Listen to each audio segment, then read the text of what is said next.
With us this evening, Arsen Ostrovsky, fleeing from Odessa with his family to Australia, growing up as a secular Jew, moving to Israel, becoming one of the #1 human rights lawyers in the world, and advocate for Zionism. Welcome.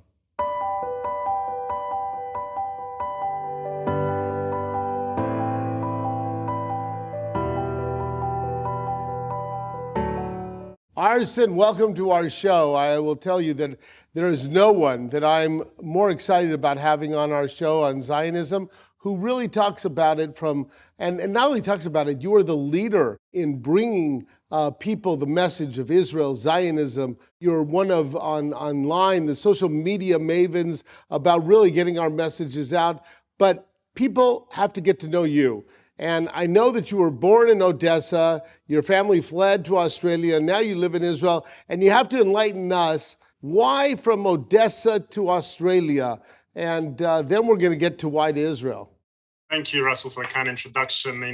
This is one of my favorite topics, Zionism, with one of my favorite people, you, Russell, and truly the work that you and JNF USA do today really, I think, embodies the very essence of what is modern day Zionism. So thank you again for having me on and being part of this conversation and part of this discussion. Now, I moved from Australia, which is about as far away as possible, to Israel. I had a wonderful upbringing in Australia, but I was born in Odessa, in the Soviet Union. My family, entire family, for generations back, was from the Ukraine, from the Soviet Union. And we lived through pogroms, we lived through communism, lived through the Holocaust. But we always knew our place in society. As Jews, we were second-class citizens. My passport, under the heading nationality, said Jew. We were the only ones under which that label was made. So there was always a yearning to escape, for freedom, to be treated as equal citizens amongst the world. So ultimately, I'm going to stop you for a second. I think it's important for people to hear that a little bit more, because I don't believe people understand. Your family is in Odessa. They're from their generations, not a religious family. Obviously felt the peoplehood of Judaism, but the Soviet Union said you were a Jew.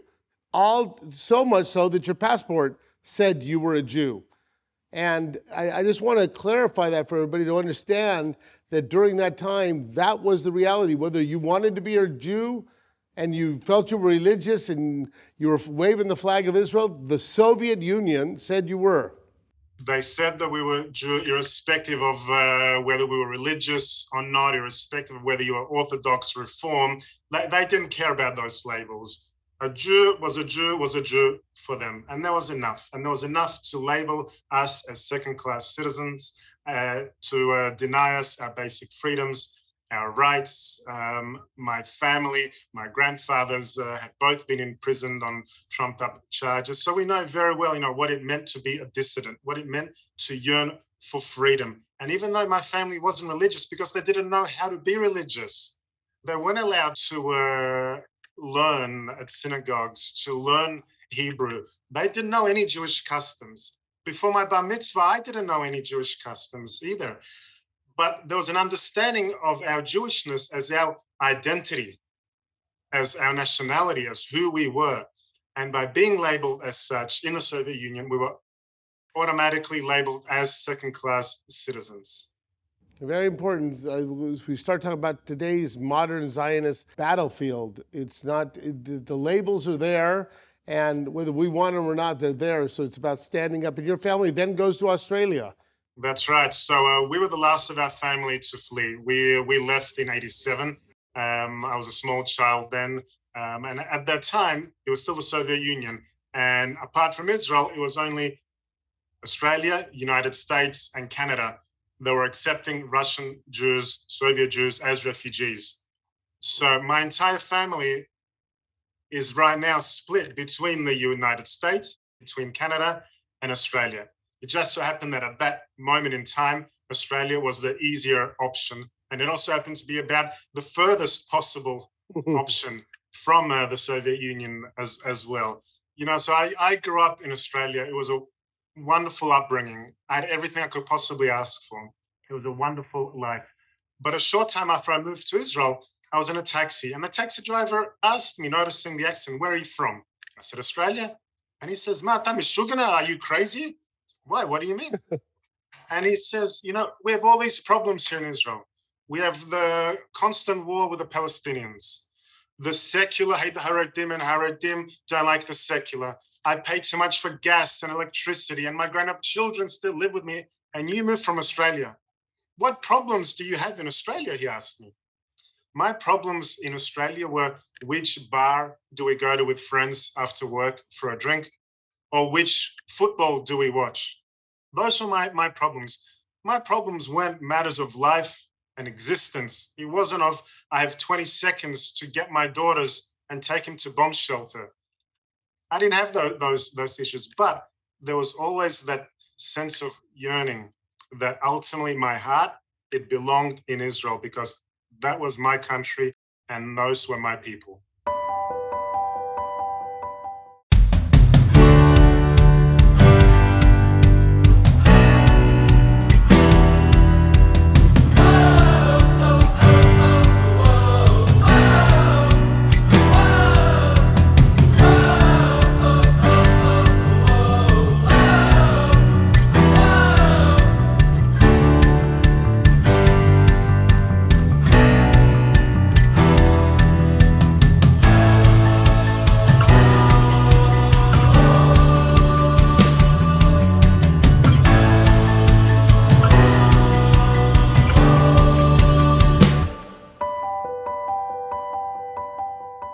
When was your first trip to Israel?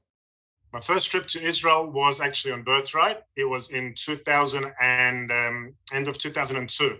There was a moment where I wanted to go to Israel, but I was waiting for the right moment, and I thought to myself, I'm going to go when there's going to be peace. That's when I'll go.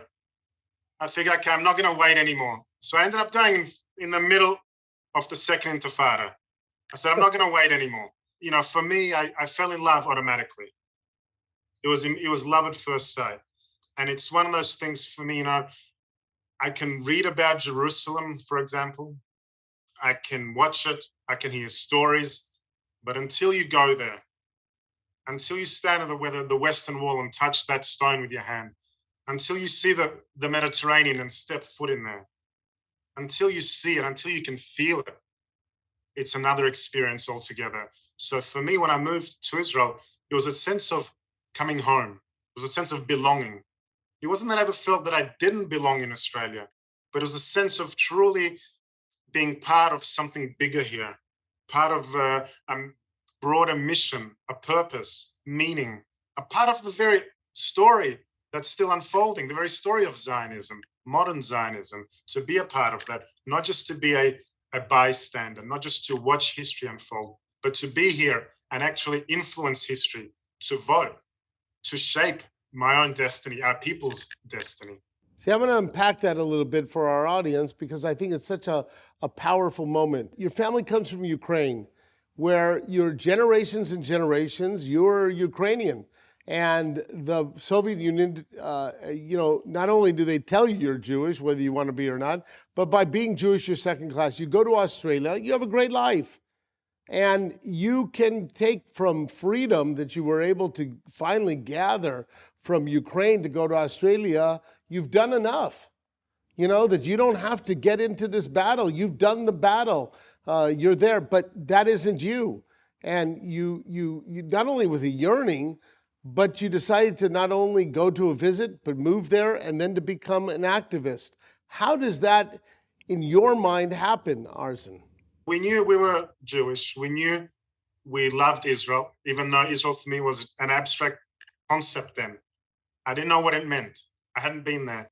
So I grew up in a very assimilated life because my parents took the view that they left Soviet Union, they escaped anti-Semitism. They knew what racial hatred was. They knew what being treated like the other was. So they wanted me to blend in.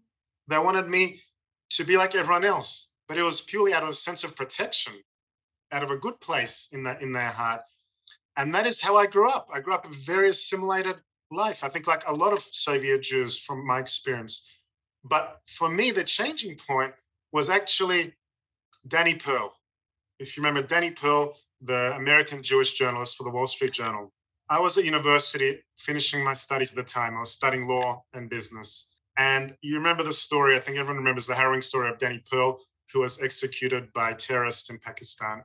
And his final chilling last words were, "My father is Jewish, my mother is Jewish, I am Jewish." Those were his final words. I saw that. I was moved to tears. It jarred me. And it got me thinking, what does being a Jew mean to me? What does being a Zionist mean to me?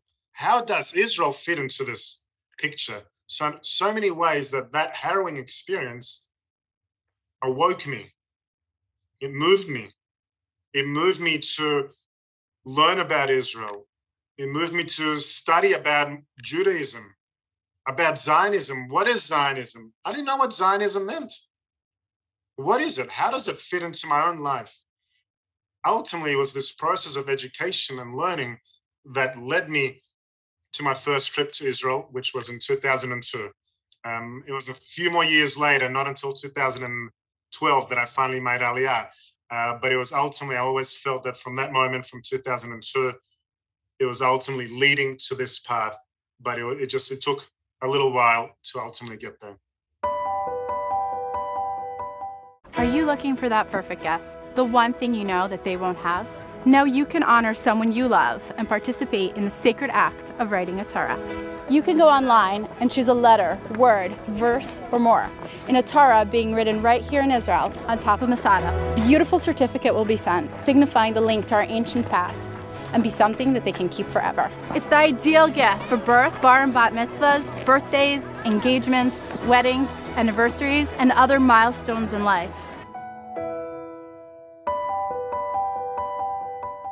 What's your definition of Zionism from a person who has this background? Look, I can tell you the definition. What the definition is for me will ultimately be different, I think, to everyone, because Zionism is such an inherently personal concept. I think on a broad level, Zionism means the right of the Jewish people to self-determination and liberation in our ancestral homeland, in the land of Israel. That is what Zionism means in the broadest sense of the term. But for me, I define Zionism in two words, what it means for me. One, hope. And two, empowerment. Hope for me, because for millennia, and this is not just me now, for millennia, for Jewish people who've gone through inquisitions, pogroms, Holocaust, communism, racial prejudice, there was that hope, that yearning for Zion, for return to our homeland, to be free in our land, in the land of Israel. It was that hope that sustained us through all that hardship, through all those years, through all those catastrophes that befell upon the Jewish people. It was that hope for Zion that was that flickering flame in our hearts that allowed us to not only survive, to thrive, and finally realize this dream in 1948 when we established the Jewish state. So that's hope. But today, for me, Zionism also means empowerment. Empowerment, not just for me, but empowerment for Jews in the diaspora, knowing that they have not only a home in the Jewish state, but a sense of pride in the Jewish state, a sense of knowing that we have our own army, our own voice, our own independence and sovereignty, but knowing that also our Jewish identity and our Zionist identity are so intertwined as it is between the Jewish state and the Jewish people. And so for me, a strong Jewish state is a prerequisite, I think, for a strong Jewish people, but it also works the other way around, vice versa. I think a strong Jewish people is a prerequisite for a strong Jewish state as well. So for me, that is where the sense of empowerment comes from. And what's so interesting about your answers, Arsen, and they're so powerful, I know you, but you're a lawyer. You're an intellect. And yet you could give all the legal and the intellectual answer, but it comes down to two really touching, emotional, personal pieces that describe who you are as an individual and Zionism is to you. And I think that when we're having conversations about Zionism, it's important to remember that conversation that you just had with us, that Zionism is about a personal story. It's a personal belief of hope or strength. It's a dream. But you don't, to analyze it and make it a whole legal discussion and going to try to come up with the entire doctrine for the explanation of every word is not what Zionism is or should be a conversation about. Am I right? You're 100% right. I could give you the theory of Zionism. I could go into textbooks and legal analysis and all these resolutions, but it won't sway one person, and it won't make one Jew a stronger Zionist or one anti-Semite see the light. Zionism it's an inherently emotional concept. It is something uniquely personal, uniquely beautiful, uniquely uplifting and positive.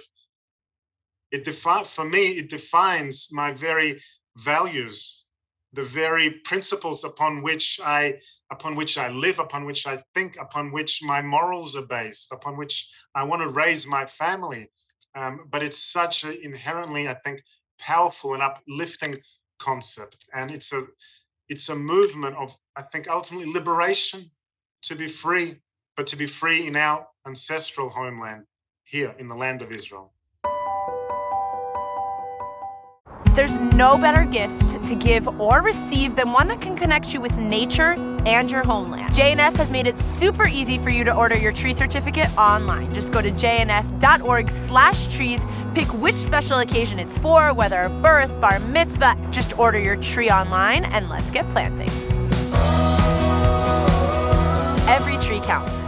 As a memorial to a loved one, as a tribute for a special occasion, as a link to your heritage, as a link to the land of Israel, to help the environment and reduce your carbon footprint. Every tree counts.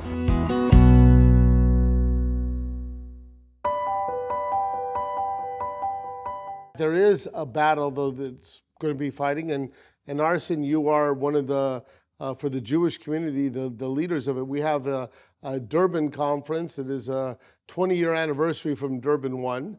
That is coming to the United Nations, a conference about human rights. Yet, what's our problem with the Durban Conference? Durban Conference was held in 2001 in September. By the way, just mere days before September 11 terror attacks.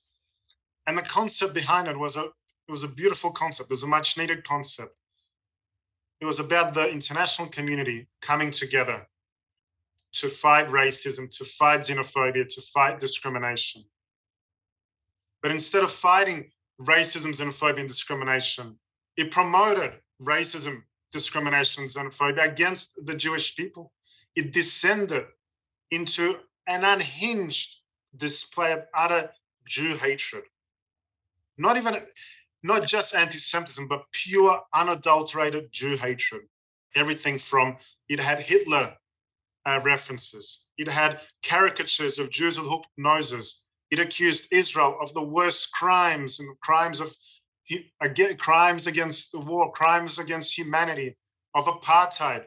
It gave birth to the modern BDS movement, the very movement that seeks the destruction of the Jewish state, the very essence of modern anti-Semitism. So instead of coming together to fight racism, it was this coming together of actors from the civil society, from the NGO community, and all under the umbrella of the United Nations, the very body that was created in the wake of the Holocaust, but has now become the ultimate platform and voice for anti-Semitism today.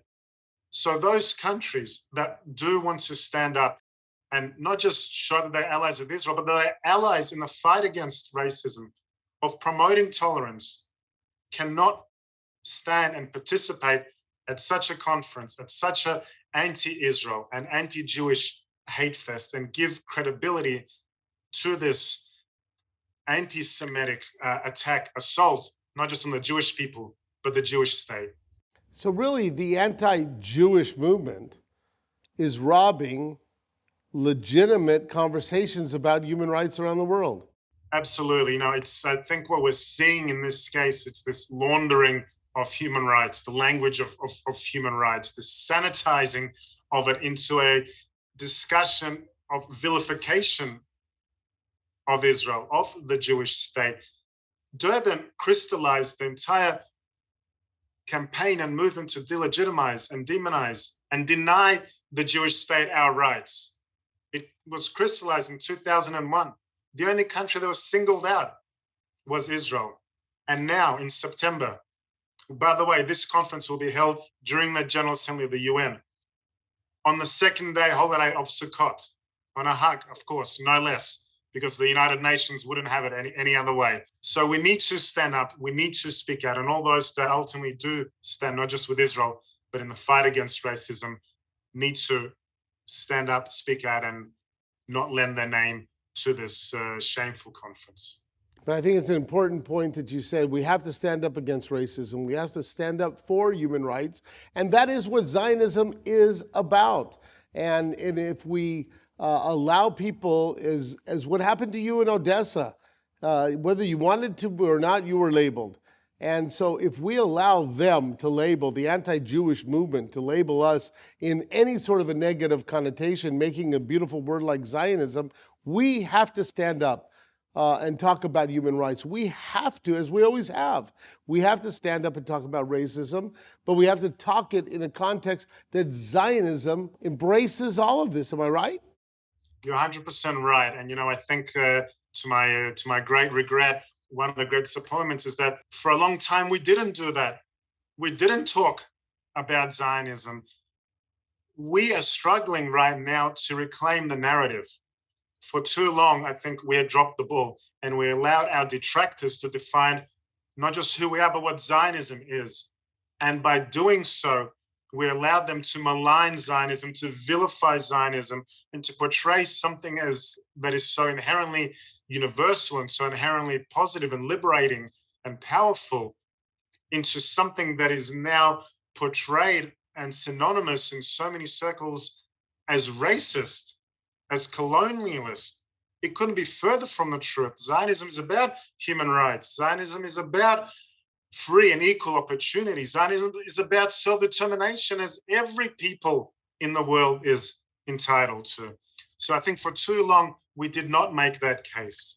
And by not making that case, we allowed our detractors to define who we are and to vilify and besmudge what Zionism is. And so I think it is so important and so crucial that we do that today, that we reclaim what Zionism is, that we reclaim the narrative, that we go on the offensive, and that we portray Zionism for what it is, a beautiful, inherently universal, uplifting movement.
You are a social media rock star.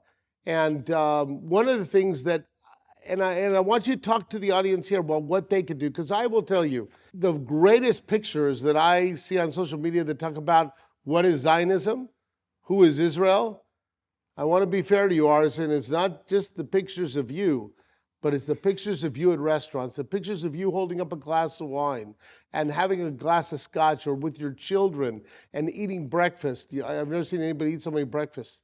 But those beautiful photos that are in social media are not attacking anybody, but they show the beauty of a family, a beauty of a country, a beauty of a movement, What is your recommendation for people to do? For me, Zionism is literally every single day. I wake up in the state of Israel. I breathe Zionism through just by my sheer existence and living here, living in Tel Aviv, living in Israel.